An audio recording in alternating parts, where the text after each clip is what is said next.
18 to buy alcohol, but imagine the surprise of a 15-year-old boy when he was told to hand over a packet of wine gums he'd just bought. Staff in the Cambridgeshire store thought the sweets contained alcohol, so told Jazz Bogle to hand them back, saying he should never have been served them in the first place. Stuart Leiths takes up the story.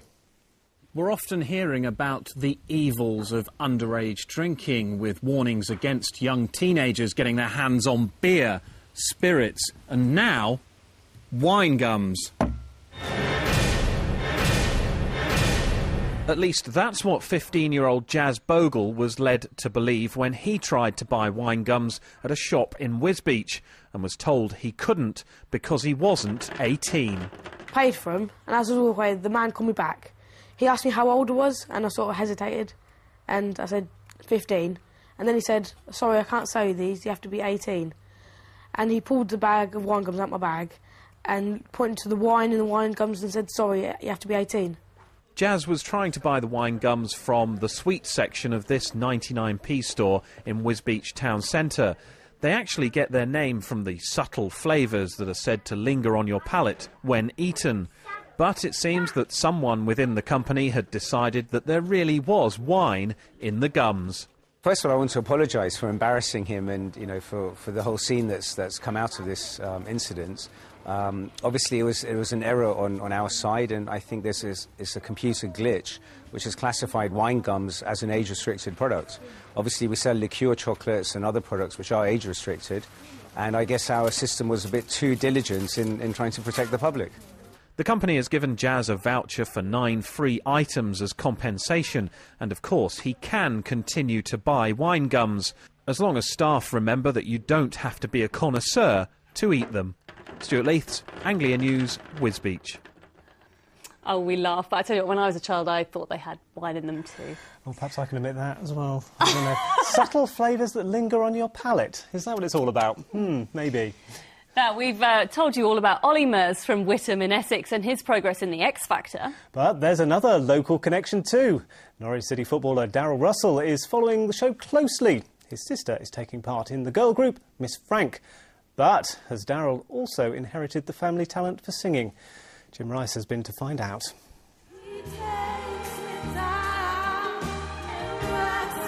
Miss Frank, showing how Diva Night should sound on last week's X Factor. And 1/3 of the group is getting plenty of support from someone from our region, who's used to playing to big crowds. Shah Alexander is the sister of Norwich footballer Darryl Russell. Her and the girls were spent most of their time before the show practising around mine, you know, so I heard a lot of them before they made it onto the live show, and they sounded fantastic then, and I mean, I'm sure the coaching that they're getting right now is fantastic, and they've been gelling brilliantly so far. I've had so much support from all of my family, and my brother's been so supportive as well. I'm really proud of him, and now he's got a chance to see his little sister kind of like get up there and do her thing as well. I think that she loves doing so. Darryl's keen to support his sister, so we've brought him into the ITV Anglia studios for a quick sound check. After all, how better to give Shah his backing than as a backing singer? Right, if you can just give me a bit of voice for level, please. Darryl's nickname amongst his Norwich City teammates is Rusty, and I think we're about to find out why. He gives me love.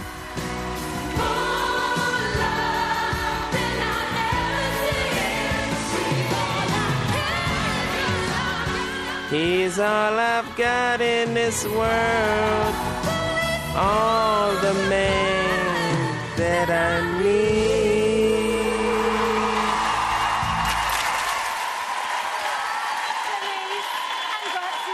And Darryl. Making a better job of being a pop star than Darryl, Ollie Murs from Whittam in Essex. And after last week's sparkling performance, he's all geared up for Big Band Week. As for Darryl's singing talents, well, you be the judge. More love than I've ever seen. Jim Rice, Anglia News. At last, someone who can sing as well as me.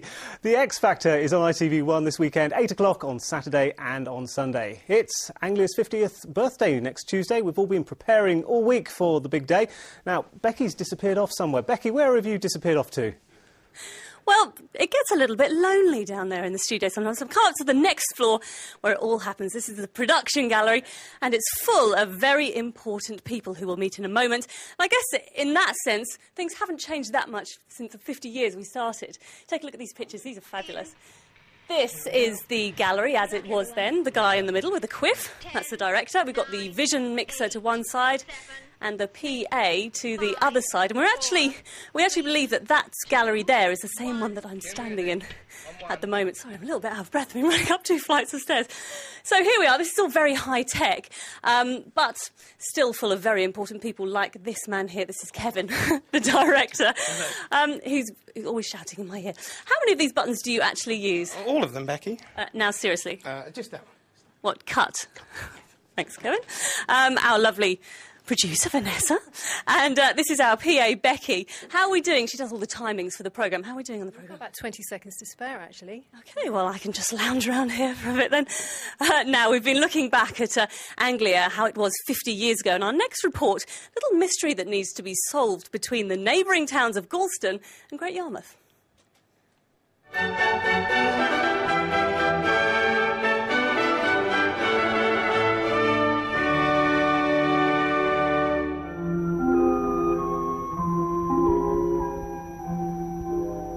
This is the town of Galston. It looks ordinary enough, but something is happening here that shatters the customs of generations. They're shutting up the shops. 1 o'clock on Wednesday, they're shutting the shops. Whatever can be going on? Is it the credit squeeze? Is it the slump? Are the shop distributive and allied workers coming out on strike? Is there an H-bomb rocket travelling toward the borough from the direction of Moscow?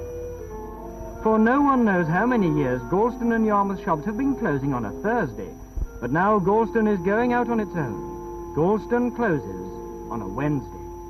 But where have all the shopkeepers of Galston gone to, I wonder? To Yarmouth. Where else? There's shopping to do. At the border, traffic is busier than it usually is. In every kind of vehicle, the people of Galston throng into Yarmouth. But I wonder who it was that thought up this clever switcheroo. Was it the bus company? Was it the petrol company?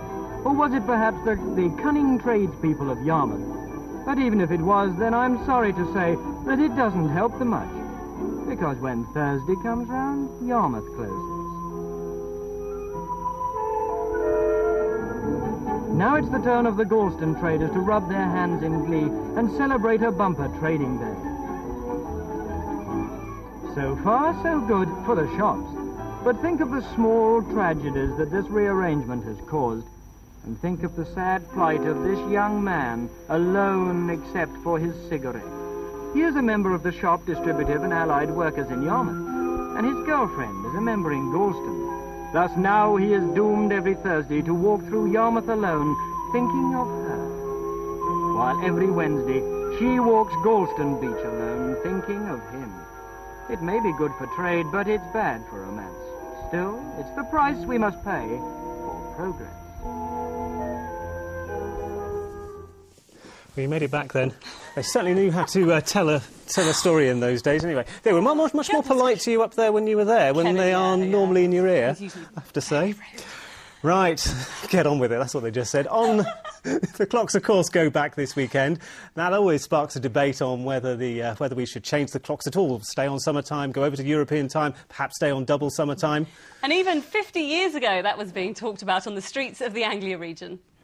I would prefer to see the time remain as it is in the summertime. 50-50, yes. I'm easy to please, really, you know. Well, I like the light evenings, you see, but I don't like when we change over back to the dark evenings again. Well, that's all right for the young people. It makes it too long, doesn't it, for an evening? What about the farmers? Oh, never mind about the farm, they've got to look after themselves. I find that people don't come into the dance till it really get dark. They don't like dancing while daylight is around. So I think you get on with more work when you're a young governor and so on, and winter time, when that come off, that's a good idea, because I mean, so you can rest a lot more of night time. You get such a nice evening, I think it should be kept on the whole winter too. I believe you're the oldest inhabitant in Loddon. Loddon born, yes. Do you think this extra hour in summertime is a good thing? I think it's a marvellous thing. The one marvellous thing about it, of course, is that if you've got to be up early on Sunday morning, it's an extra hour in bed. Yeah, unfortunately, young children don't really understand that concept, They don't. Their body clocks don't quite get it, do they? Let's take a look at the weather now for the weekend. Here's Amanda Houston.